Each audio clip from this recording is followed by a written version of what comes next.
السلام علیکم ورحمۃ اللہ وبرکاتہ۔ الحمد للہ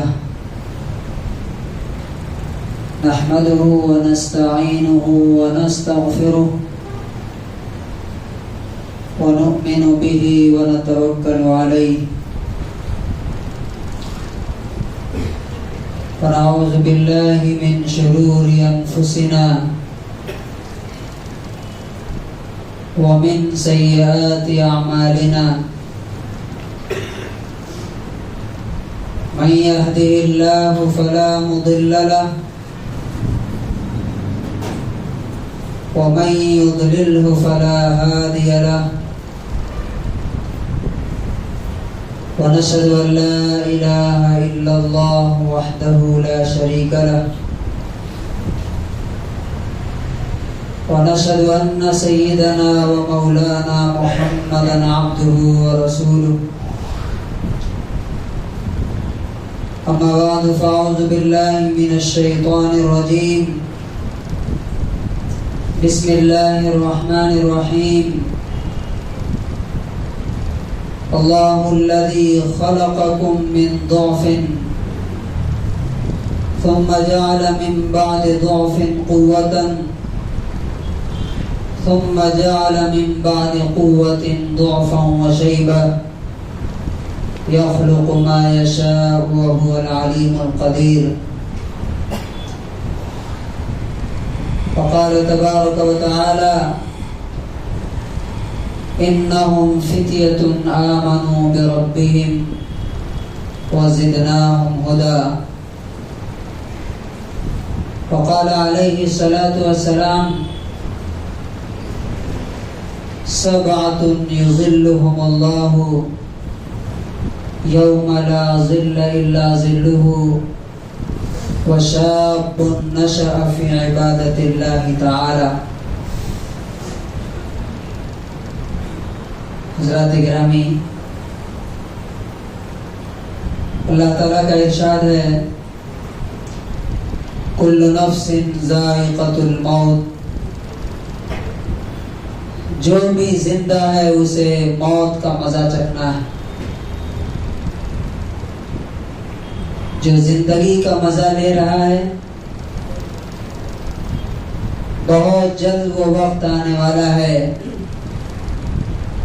کہ آپ کو یہ بھی پتہ چلے گا کہ موت کی تکلیف اور اس کی سختی کیا ہوتی ہے۔ لیکن اس کے بعد اللہ تعالیٰ نے فرمایا کہ وَإِنَّمَا تُوَفَّوْنَ أُجُورَكُمْ يَوْمَ الْقِيَامَةِ، تم کو تمہاری کوششوں کا پورا بدلہ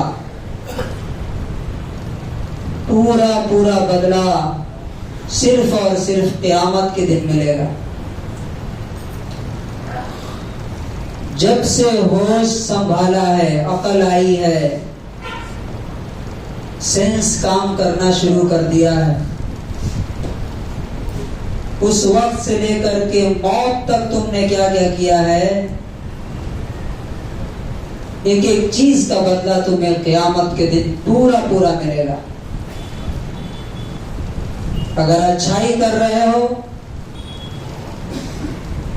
نیکی اور بھلائی کر رہے ہو تو اچھا بدلہ ہے، اور اگر برائی کر رہے ہو تو اللہ تعالیٰ نے فرمایا فَمَن يَعْمَلْ مِثْقَالَ ذَرَّةٍ خَيْرًا يَرَهُ، جس نے ذرے کے برابر، ایٹم کے برابر بھی اگر نیکی کی ہوگی وہ بھی اس کے سامنے ہوگی۔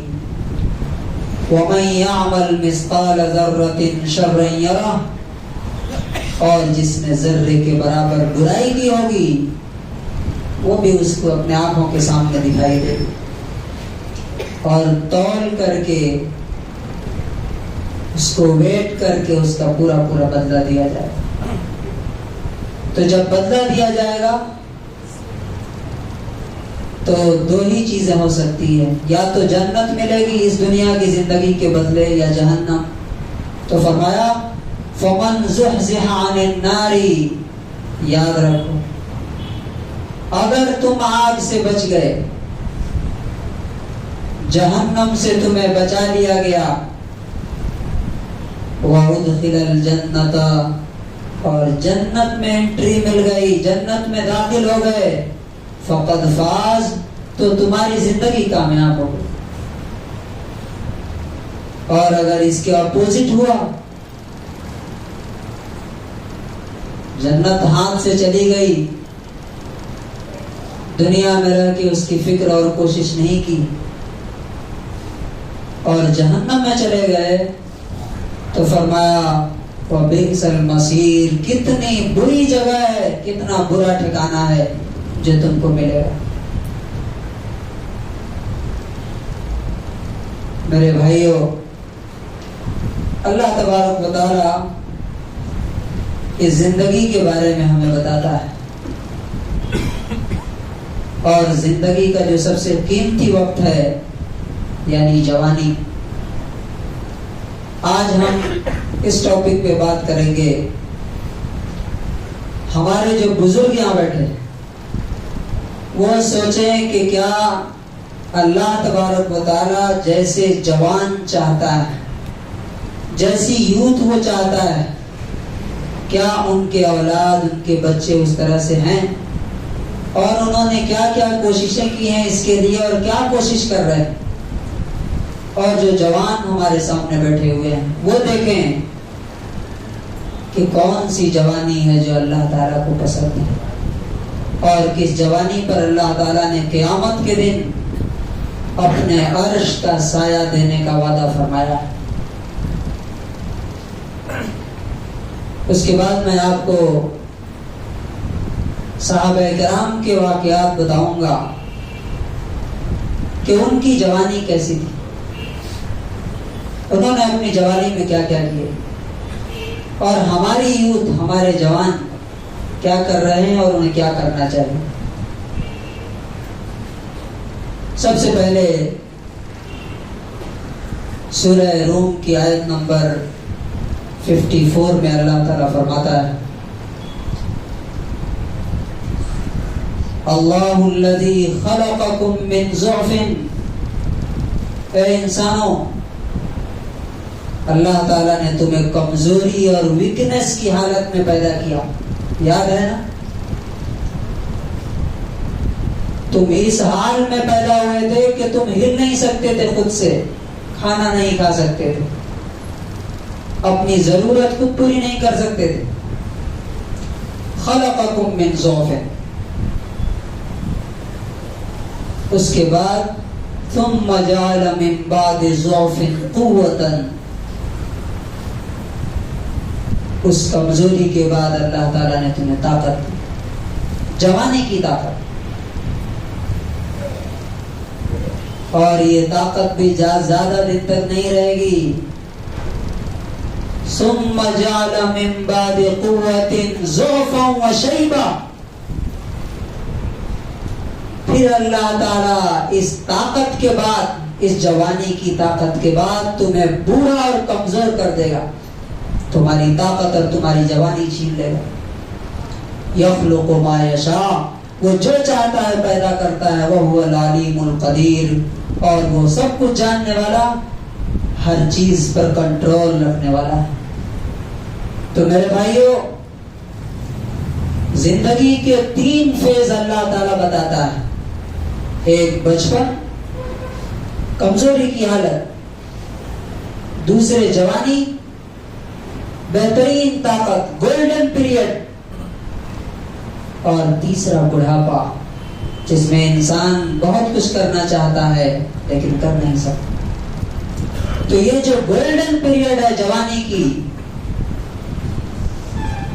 اس کے بارے میں نبی پاک صلی اللہ علیہ وسلم نے فرمایا، صحیح الجامع کی 2416 نمبر حدیث ہے، آپ صلی اللہ علیہ وسلم نے اپنے صحابی کو نصیحت کرتے ہوئے فرمایا، اغتنم خمسا قبل خمس، 5 چیزوں کو 5 چیزوں سے پہلے غنیمت جانو۔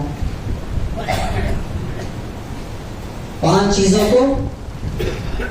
چیزوں سے پہلے غنیمت جانا، مطلب ان کا پورا پورا فائدہ اٹھا لو۔ فرمایا فراغ قبل شغلک، فری ہو، بزی ہونے سے پہلے اس وقت کا صحیح استعمال کرو۔ دوسرا کیا ہے؟ صحتک قبل سقمک، اپنی صحت کو بیماری سے پہلے، اس لیے کہ بیماری آ جانے کے بعد تمہیں کام کرنے کا موقع نہیں ملے گا۔ اور اس کے بعد آپ نے فرمایا وشبابک قبل حرمک، اپنی جوانی کو بڑھاپے سے پہلے غنیمت جانا۔ کتنے نوجوان ہیں جو جوانی کو اپنی صحیح یوز کر رہے ہیں؟ فجر کی نماز میں آپ آگے دیکھیے، رات میں 2 بجے سونا، 12 بجے سونا، دن میں 10 بجے اٹھنا۔ جوانی میں ہماری زندگی کی شروعات اللہ کی لعنت سے ہو رہی ہے۔ ہر دن جو ہماری صبح ہوتی ہے، اکثر لوگوں کی، صرف جوانوں کی بات نہیں، ہمارا جو دن شروع ہوتا ہے اللہ کا حکم توڑ کر کے، فجر کی نماز چھوڑ کر کے۔ حالانکہ اللہ کے رسول نے فرمایا کہ اپنی جوانی کو بڑھاپے سے پہلے غنیمت سمجھو۔ اور یہ کس لیے؟ یہ اس لیے بھی جو بزرگ بیٹھے ہوئے ہیں وہ سوچے کہ ہمارے جوان بچوں کا کیا ہے، ان کی صبح کیسے ہوتی ہے، کیا وہ اس جوانی کے گولڈن پیریڈ کو اللہ اور اس کے رسول کی مرضی کے مطابق گزار رہے ہیں؟ اور اس جوانی کے بارے میں، یہ جوانی ایسی چیز ہے کہ قیامت کے دن جو 5 سوال انسان سے ہوں گے، اور ان 5 سوالوں کے جواب دینے سے پہلے اپنی جگہ سے کوئی ہل نہیں سکے گا۔ ان میں سے ایک سوال کس کے بارے میں ہوگا؟ ان شبابہ، تم اپنی جوانی کے بارے میں بتاؤ۔ فیما ابلا، تمہاری جوانی کس کام میں گزری؟ اللہ کی عبادت میں، لوگوں کی خدمت میں، نماز روزے میں، یا موبائل میں، فیس بک میں، یوٹیوب میں، عیاشی میں، افیئرز میں، دوستی میں، کس کام میں گزاری؟ جب تک اس سوال کا جواب نہیں دو گے، قیامت کے دن تم اپنی جگہ سے ہل نہیں سکو۔ اور اس کے اپوزٹ بخاری کی حدیث ہے 660 نمبر، آپ صلی اللہ علیہ وسلم نے فرمایا کہ اگر تم جوان ہو اور تمہاری جوانی اللہ کی عبادت میں گزر رہی ہے، اللہ کی عبادت میں اگر تمہاری جوانی گزر رہی ہے، تو قیامت کے دن اسپیشل پریویلیج، الگ سے عزت اللہ تبارک و تعالیٰ دے گا، اسپیشل آنر۔ وہ کیا؟ کہ جس دن نبیوں کو، شہیدوں کو، اللہ کے ولیوں کو اللہ کے عرش کے سائے میں جگہ ملے گی، جس دن کوئی سایہ، کوئی شیڈ نہیں ہوگا، اور سورج نیچے آ چکا ہوگا، لوگ جل رہے ہوں گے۔ اس دن اگر تم نے جوانی اللہ کی عبادت میں گزاری ہوگی، تو نبی پاک صلی اللہ علیہ وسلم نے وعدہ کیا ہے کہ تمہیں اللہ تعالیٰ اپنے عرش کے سائے میں جگہ دے گا۔ کتنے جوان ہیں جن کی جوانی اللہ کی عبادت میں گزر رہی ہے؟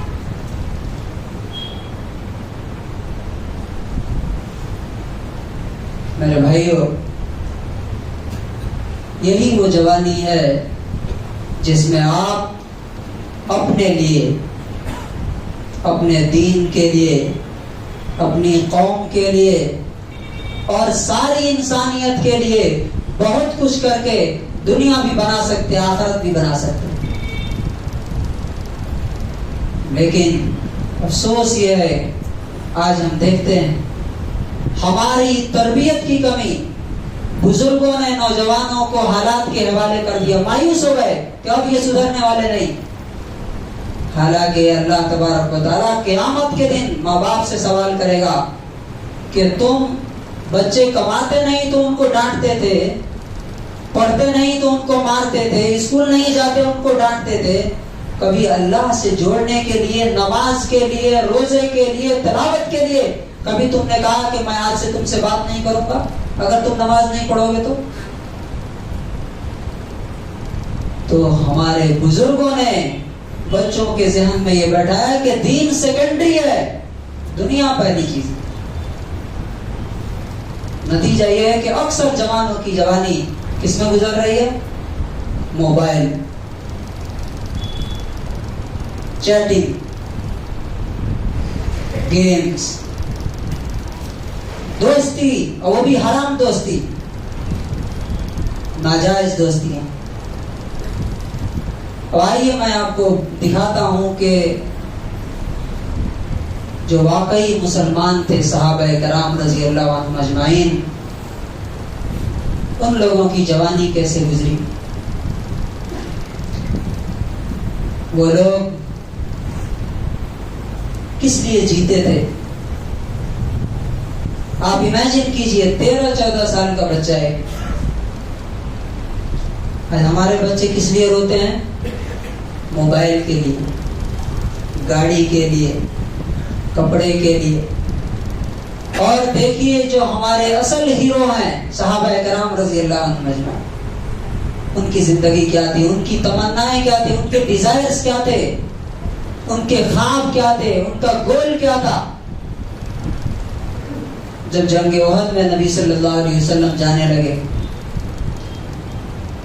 تو ایک لڑکا 16-17 سال کا نوجوان، SLC کی عمر، وہ چھپ رہا ہے کہ نبی صلی اللہ علیہ وسلم کی نظر مجھ پہ کہیں نہ پڑ جائے اور مجھے واپس نہ کر دے۔ تو نبی صلی اللہ علیہ وسلم کی نظر ان پہ پڑی، انہوں نے واپس کر دیا، کہا کہ یہ جنگ ہے، کوئی بچوں کا کھیل تو نہیں، واپس جاؤ۔ وہ نوجوان روتا ہوا جا رہا تھا، اس کے بھائی نے دیکھا، بڑے بھائی سعد ابن ابی وقاص، فاتح ایران جن کو کہا جاتا ہے، پورا ایک امپائر کو توڑ کے رکھ دیا، اور یہ بھی جوانی میں ایمان لائے تھے۔ انہوں نے دیکھا، پوچھا بھائی کیوں رو رہے ہو؟ تو کہا کہ اللہ کے رسول نے مجھے واپس کر دیا، اور میں چاہتا ہوں کہ میں اس جنگ میں شریک ہوں اور اللہ کے راہ میں شہید ہو جاؤں۔ 16 سال کی عمر، دونوں ہاتھ پکڑ کے لے گئے اللہ کے رسول صلی اللہ علیہ وسلم کے پاس، اور کہا کہ اللہ کے رسول، میرا بھائی آپ کے ساتھ اس غزوے میں شریک ہونا چاہتا ہے اور شہادت کی تمنا رکھتا ہے کہ میں شہید ہو جاؤں اور اللہ کی جنت میں جاؤں۔ تو اللہ کے رسول صلی اللہ علیہ وسلم نے اجازت دے دی، اور یہ گئے اور غزوے میں آگے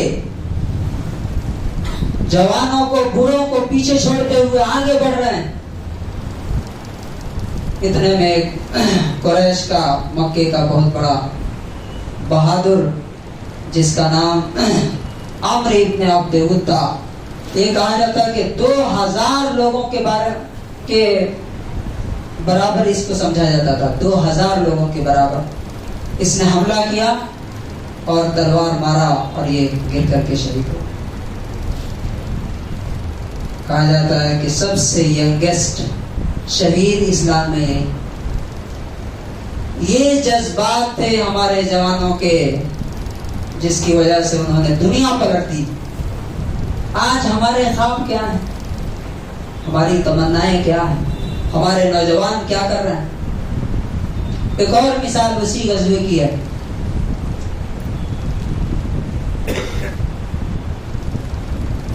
دو چھوٹے چھوٹے نوجوان 13-14 سال کی عمر، رافع ابن خدیج اور سمرہ ابن جندب، یہ دونوں بھی فوج میں آگے جانا چاہتے تھے. نبی صلی اللہ علیہ وسلم نے رافع ابن خدیج اور سمرہ دونوں کو واپس کیا. تو رافع نے کہا کہ اے اللہ کے رسول میں بہت اچھا تیر چلاتا ہوں. تیر مطلب آج کے زمانے میں گن. میں بہت اچھا تیر چلاتا ہوں. تو ان کے والد صاحب بغل میں تھے, انہوں نے بھی سفارش کی کہ ہاں اے اللہ کے رسول میرا بیٹا بہت اچھا تیر انداز ہے. آج کے باپ جہاں خطرات ہوتے ہیں وہاں کیا کرتے ہیں, مت جانا وہاں پہ, مت بولنا. مائیں آج کل کی, اس زمانے کے ماں باپ ایسے بزدل اور ڈرپوک نہیں تھے. وہ سمجھتے تھے کہ اگر ہمارا بیٹا جاتا ہے اور شہید ہوتا ہے تو میں شہید کا باپ قیامت کے دن اٹھایا جاؤں گا, شہید کی ماں بن کے اٹھوں گی. تو کہا کہ میرا بیٹا واقعی آرچری میں ماہر ہے, ایکسپرٹ ہے, اس کو لے کے جائیے. تو نبی صلی اللہ علیہ وسلم نے اسے ایکسپٹ کر لیا. تو جو سمرہ ابن جندب واپس جا رہے تھے وہ پلٹ کر کے کہا کہ اللہ کے رسول اجزت رافعا ورددتنی, آپ نے میرے دوست رافع کو تو پرمیشن دے دیا, مجھے واپس کر دیا. حالانکہ لو سارعتہ لسرعتہ, میں اس سے زیادہ طاقتور ہوں, اگر میں کشتی لڑوں گا تو اس کو پٹک دوں گا. تو اللہ کے رسول صلی اللہ علیہ وسلم نے کہا کہ ٹھیک ہے, لڑ کے دکھاؤ, لڑ کے دکھاؤ. وہیں کشتی ہوئی اور واقعی سمرہ نے رافع کو پٹک دیا. تو رسول اللہ صلی اللہ علیہ وسلم نے دونوں کو اجازت دی اور دونوں میدان جنگ میں گئے اور حضرت رافع اسی جنگ میں شہید ہوئے. میرے بزرگوں, میرے نوجوان دوستوں, یہ لوگ تھے جن کو یقین تھا کہ قیامت آئے گی, اللہ کے سامنے جانا ہے. یہ وہ نوجوان تھے جن کی جوانی پر فرشتے رشک کرتے تھے. آج ہماری جوانی کس کام میں گزر رہی ہے جس کے بارے میں قیامت کے دن اللہ تعالیٰ اسپیشل سوال کرنے والا ہے کہ تمہاری جوانی کس کام میں گزری, بتائیے کہ ہم کیا جواب دیں گے اللہ کو. موبائل میں گزری, عیاشی میں گزری, چیٹنگ میں گزری, کھیل میں گزری. میرے بھائیوں, میرے نوجوان دوستوں, ہمارے ہیرو یہ رونالڈو اور میسی نہیں ہے, یہ کرکٹ سٹارز نہیں ہے, یہ فلم سٹارز نہیں ہے. ہمارے ہیرو تو صحابہ کرام رضی اللہ عنہم اجمعین ہیں. یہ لوگ ہیں جن کے بارے میں اللہ تعالیٰ نے کہا رضی اللہ عنہم ورضوا عنہ, اللہ ان سے راضی ہوا اور وہ اللہ سے راضی ہوئے. اگر ہم بھی انہی کے راستے پہ چلیں گے تو اللہ تعالیٰ ہم سے راضی ہوگا. اب سوال یہ کہ اس کے لیے کرنا کیا ہے. اس کے لیے ہمارے نوجوانوں کو ایسا ماحول چاہیے. آپ کو معلوم ہے نا کہ انسان کو ماحول بناتا ہے.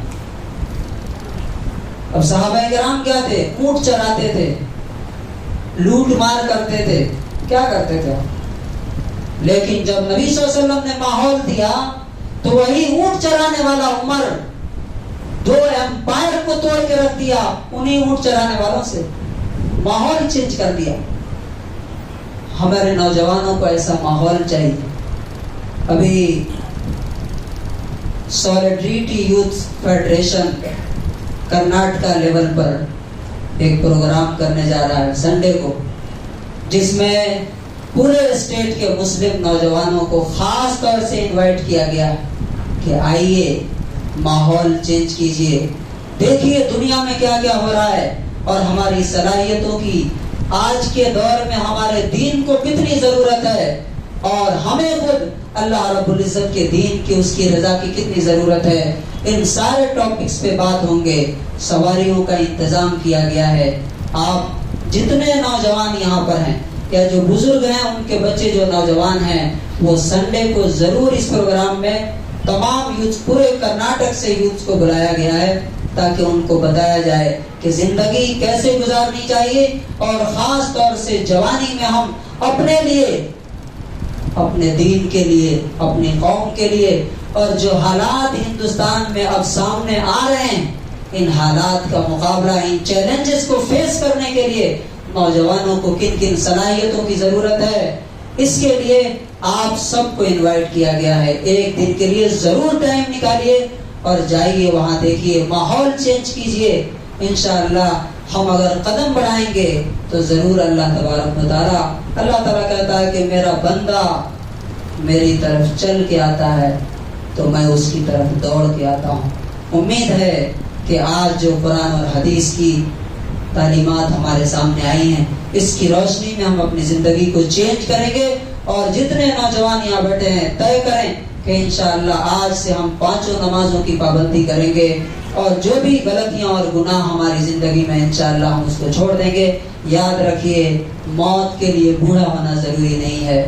اکثر لوگوں کی موت جوانی میں ہی آتی ہے اور بغیر توبہ کیے ہوئے, بغیر اللہ سے معافی مانگے ہوئے قبر میں چلے جاتے ہیں. اور یاد رکھیے کہ بغیر توبہ کے کوئی مر گیا تو قیامت کے دن اور قبر میں اسے ضرور سزا ملے. اللہ تبارک و تعالیٰ سے دعا ہے کہ پروردگار عالم تمام لوگوں کو اپنے دین کی خدمت کے لیے منتخب فرمائے, اور خاص طور سے ہمارے نوجوانوں کی زندگیوں میں انقلاب, تبدیلی پیدا فرمائے, تاکہ خود بھی اپنی زندگی سے فائدہ اٹھائیں, پوری امت کو, ملک کو اور قوم کو اور اس دین کو اس کا فائدہ ہو. بارک اللہ لنا ولکم فی القرآن العظیم ونفعنی وإیاکم بالآیات والذکر الحکیم.